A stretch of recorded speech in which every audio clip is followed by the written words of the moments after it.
Hello दोस्तों, आप सभी का स्वागत है हमारे यूट्यूब चैनल स्टडी जोन पर। दोस्तों, आप सभी के लिए यानी कि कम्युनिटी हेल्थ ऑफिसर से भर्ती से जुड़ी हुई कुछ संविदा उम्मीदवारों के लिए यानी कि जो संविदा कर्मी हैं उनके लिए यह काफ़ी इम्पोर्टेंट नोटिस निकल कर आ रही है। अगर आप कम्युनिटी हेल्थ ऑफिसर की भर्ती भरने वाले हैं या आप कम्युनिटी हेल्थ ऑफिसर के पदों पर नियुक्त हैं संविदा कर्मी, तो उन्हें इस अपडेट को ज़रूर समझना चाहिए, क्योंकि यह अपडेट आप सभी के लिए काफ़ी ज़्यादा इम्पोर्टेंट है। और डिपार्टमेंट द्वारा इस नोटिस को जारी कर जो संविदा कर्मी के साथ उस स्टेट के अंदर जो यहाँ पर जो है कार्य गलत किया जा रहा है, वो आप सभी को जानना यहाँ बहुत ही ज़रूरी है। चाहे वो यहाँ पर स्टाफ नर्सिंग के उम्मीदवार हो, चाहे वो एएनएम के उम्मीदवार हो, चाहे वो मेडिकल ऑफिसर के उम्मीदवार हो, चाहे वो एलटी के उम्मीदवार हो, चाहे वो फार्मिस्ट के उम्मीदवार हो, चाहे वो मेडिकल ऑफिसर के उम्मीदवार हो। अगर कोई भी उम्मीदवार हैं जिन्होंने संविदा बेस पर अपने यहाँ पर जो है अपनी योगदान दी है एनएचएम डिपार्टमेंट के अंदर, स्वास्थ्य विभाग के अंदर, तो आप सभी को ये अपडेट जानना बहुत ही ज़रूरी है। तो वो क्या अपडेट है उसके बारे में सारी इन्फॉर्मेशन पहले दे देता हूँ, और उसके बाद आप कहिएगा कि जितने भी राज्य हैं और यूपी राज्य है उसके अंदर संविदा उम्मीदवारों के साथ कितना गलत हो रहा है। तो इसी को लेकर डिपार्टमेंट द्वारा इस लेटर को फॉरवर्ड किया गया है और उनसे यह मांग की गई है कि जिस तरह की सुविधाएं यहाँ पर जो है इस स्टेट को मिल रही है और उसी स्टेट की तरह से सुविधाएं जो है संविदा कर्मी को हर एक स्टेट के अंदर मिलना चाहिए। समिति द्वारा इस आर्टिकल को एनएचएम एमडी द्वारा यहाँ पर जो है एनएचएम डिपार्टमेंट के एमडी को भेजा गया है और इनसे मांग की गई है। उनकी मांगे भी हैं,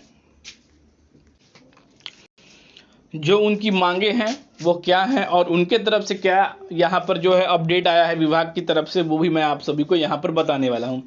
तो सबसे पहले कुछ इंपॉर्टेंट अपडेट्स की बात कर लेते हैं। अगर आप सभी को याद है कि कम्युनिटी हेल्थ ऑफिसर के यानी कि यूपी द्वारा कम्युनिटी हेल्थ ऑफिसर के 5,500 यहाँ पर 82 पोस्ट निकाले गए थे, जिसकी अभी भी डीबी प्रक्रिया रुकी हुई है। तो यानी कि दोस्तों आप सभी की पहले तो डीबी प्रक्रिया रुकी हुई है और काफ़ी लंबित समय हो चुके हैं।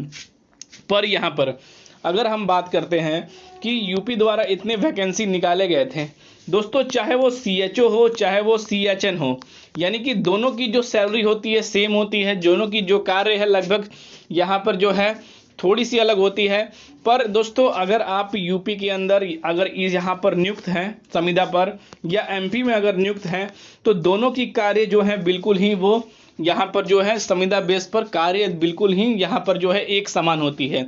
पर एमपी के कम्युनिटी हेल्थ ऑफिसर या सीसीएचएन उम्मीदवारों को लेकर या यूपी के सीसीएचएन और कम्युनिटी हेल्थ ऑफिसर उम्मीदवारों के लिए इतना विपरीत यहाँ पर जो है फैसला अलग अलग सरकारें क्यों लेती हैं, वो मैं आपको बताता हूँ। सबसे पहले दोस्तों यहाँ पर आप देख लीजिए कि ये जो नोटिस है यहाँ पर जो है एनएचएम डिपार्टमेंट को भेजा गया है, इसके लिए पत्र भी लिखा गया है, उसकी भी अपडेट मैं यहाँ पर आप सभी को देता हूँ। तो जैसा कि दोस्तों यहाँ पर आप देखते हैं कि ये पत्र भी लिखा गया है यहाँ पर, इसके बारे में भी पूरी इन्फॉर्मेशन जो है मैं आप सभी को देने वाला हूँ। और साथ ही दोस्तों यहाँ पर जो है सीएचओ की जो संविदा भर्ती होगी समाप्त, उसके बारे में भी मैं आपको पूरी इन्फॉर्मेशन देता हूँ। पहले दोस्तों इस विज्ञापन को समझ लीजिए कि आखिर इस विज्ञापन को यहाँ पर जो है क्यों भेजा गया है, वो यहाँ पर सबसे पहले समझने की चीज़ है। क्योंकि ये विज्ञापन यहाँ पर 6/10/2024 का है। ऑलमोस्ट आप कह सकते हैं कि थोड़ा सा पहले है कम्युनिटी हेल्थ ऑफिसर की 5,582 पोस्ट के लिए।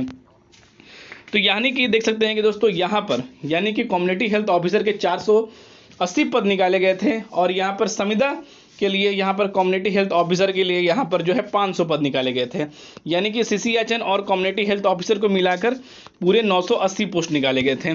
पर अगर यहाँ पर आते हैं तो आप सभी के लिए देख सकते हैं कि मान्य एवं कार्य अधीन यहाँ पर जो है प्रतिनिधित्व राशि कम्युनिटी हेल्थ ऑफिसर संविदा हेतु यहाँ पर जो है मान्य 28,700 प्रतिमाह एवं कार्य अधिकारी प्रयोजित यहाँ पर जो है राशि 15,000 प्रतिमाह। यानी कि दोस्तों यहाँ पर आप देते हैं कि जो कम्युनिटी हेल्थ ऑफिसर की जो नियुक्ति होगी उसके अंदर उम्मीदवारों को 20,500 और पीवीआई जो है वो 15,000 मिलेगा। यानी कि सरकार द्वारा जो पीवीआई दी जा रही है यानी कि उम्मीदवारों को जो पीवीआई दी जा रही है वो दोनों की सेम है। पर यहाँ पर दोस्तों देख सकते हैं कि यहाँ पर 28,700 यूपी यहाँ पर जो है मध्य प्रदेश यानी कि एमपी के कम्युनिटी हेल्थ ऑफिसर को और सीसीएचएन को 28,700 सैलरी दी जा रही है। पर यूपी के अंदर जो कम्युनिटी हेल्थ ऑफिसर नियुक्त हैं उनको यहाँ पर 20,500 की सैलरी दी जा रही है, यानी कि इनके हिसाब से 8,200 रुपये कम दी जा रही है। आखिर क्यों? क्योंकि दोस्तों दोनों का काम एक ही है, दोनों के काम में किसी भी तरह का कोई भी अंतर नहीं है यहाँ पर दोस्तों। तो आखिर ऐसा क्यों किया जा रहा है? क्योंकि आप सभी को पता है कि झारखंड में भी जो ग्रेड है वो यानी कि 4800 ग्रेड कोई जो सैलरी है वो लगभग यहाँ पर जो है डायरेक्ट ही दुगनी कर दी गई, यानी कि 70-71 हज़ार रुपया कम्युनिटी हेल्थ ऑफिसर के उम्मीदवारों को दी जाएगी। और इसे यहाँ पर इसी तरह से दोस्तों यहाँ पर अगर आप देखते हैं तो यहाँ पर जो मांगी गई है कि जो हमारी पांचवी मांग है कि यहाँ पर जो है 4800 ग्रेड पर किया जाए, यानी कि दोस्तों आप सोच सकते हैं कि अगर 4800 ग्रेड पर यहाँ पर जो आप सभी को सैलरी मिलेगी तो वो यहाँ पर अच्छी रहेगी। तो इसीलिए क्योंकि यूपी के उम्मीदवार अपनी मांगों को लेकर लगातार जो है एनएचएम पर दबाव बना रहे हैं, पर एनएचएम डिपार्टमेंट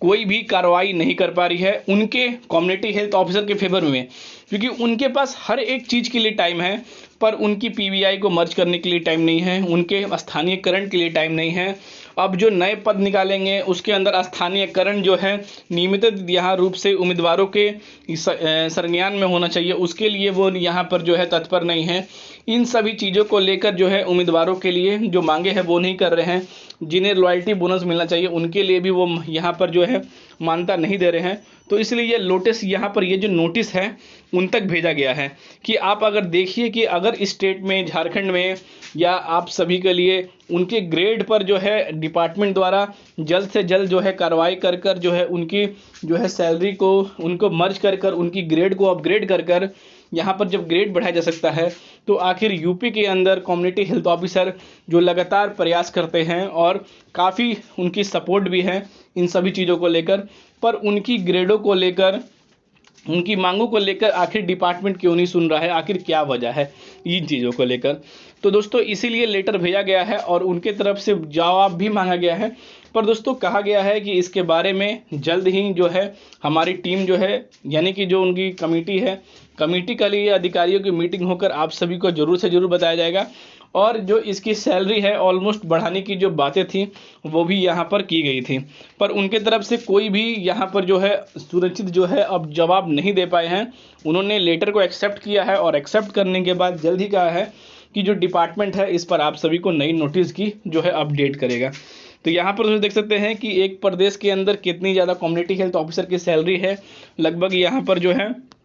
43,000 है। और साथ ही दोस्तों अगर यहाँ पर बात करते हैं यूपी के अंदर तो 35,000 है, लगभग 8,000 का डिफरेंस यहाँ पर जो है अदर स्टेट वाले ज़्यादा उठा रहे हैं। तो इसलिए दोस्तों यूपी के अंदर जितने भी उम्मीदवार हैं संविदा पर हैं अपनी मांगों को लेकर लगातार प्रयास करें, क्योंकि डिपार्टमेंट को यह चीज़ करनी चाहिए और इन चीज़ों को लेकर स्वीकृति भी देनी चाहिए। और जितने भी उम्मीदवार कम्युनिटी हेल्थ ऑफिसर में अभी भी अपनी ज्वाइनिंग किए हैं या दोस्तों कर रहे हैं या 2 या 3 साल 4 साल से कर रहे हैं, उन्हें इन चीज़ों का पूरा लाभ यहाँ पर मिलना चाहिए। तो दोस्तों आप सभी को क्या लगता है कि एक स्टेट के अंदर उम्मीदवारों को 28,700 सैलरी मिल रही है और दूसरे स्टेट में यहाँ पर जो है 20,500 मिल रही है, तो यहाँ पर यह चीज़ डिपार्टमेंट को जल्द से जल्द जो है पूरी करनी चाहिए। तो इसके बारे में पूरी इन्फॉर्मेशन दे दिया हूँ, क्योंकि डिपार्टमेंट द्वारा इस नोटिस को इस विज्ञापन के साथ ही उनके डिपार्टमेंट में भेजा गया है। तो पूरी इन्फॉर्मेशन मैंने आप सभी को दे दिया है। इसके रिगार्डिंग अगर कोई और इन्फॉर्मेशन आती है तो आप सभी को जरूर शेयर किया जाएगा। तो फिर मिलता है दोस्तों अगले वीडियो में, तब तक जय हिंद।